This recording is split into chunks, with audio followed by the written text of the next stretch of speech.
পূর্ব লন্ডনের ব্রাডি আর্ট সেন্টারে সর্ব ইউরোপিয়ান আওয়ামী সোসাইটি বঙ্গবন্ধু শেখ মুজিবুর রহমানের উপরে নির্মিত 10টি নতুন বাংলা গানের অ্যালবাম তুমি যে মৃত্যুঞ্জয়ের আনুষ্ঠানিক প্রকাশনা ও বিশেষ সঙ্গীতানুষ্ঠানের আয়োজন করা হয়েছে। অ্যালবামটি কলকাতার রাগা মিউজিক কোম্পানি থেকে ইউটিউবে প্রকাশিত হয়েছে। এটির গ্রন্থনা, পরিকল্পনা ও বিন্যাস করেন সংগঠনের উপদেষ্টা ডক্টর আনোয়ারুল হক, আর সুর সংযোজনা ও সঙ্গীত পরিচালনা করেন পশ্চিম বাংলার জনপ্রিয় সঙ্গীত শিল্পী ও সুরকার সৌমেন অধিকারী। প্রকাশনা অনুষ্ঠানে সভাপতিত্ব করেন অ্যাডভোকেট টি.এম. জানে আলম। প্রধান অতিথি হিসেবে অনলাইনে যুক্ত ছিলেন বেসামরিক বিমান পরিবহন ও পর্যটন মন্ত্রী মোহাম্মদ ফারুক খান।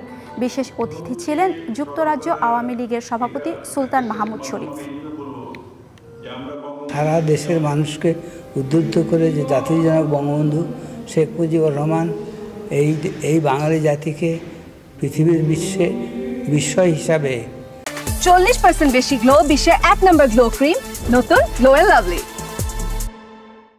দেখাতে পেরেছেন। জাতির পিতা বঙ্গবন্ধু শেখ মুজিবুর রহমানের স্মরণে তুমি যে মৃত্যুঞ্জয় আজকে একটি গানের অ্যালবাম বেরিয়েছে এবং এটা বের করেছেন সর্ব ইউরোপীয় আওয়ামী সোসাইটির সংগঠন এবং নেতৃবৃন্দরা। শেখ মুজিবুর রহমানকে নিয়েই এই 10টি গান আমরা নতুন প্রজন্মের জন্য আমরা রেখে যাচ্ছি, কারণ নতুন প্রজন্মকে জানতে হবে যে আমাদের বঙ্গবন্ধু আমাদের জন্য কী ছিলেন।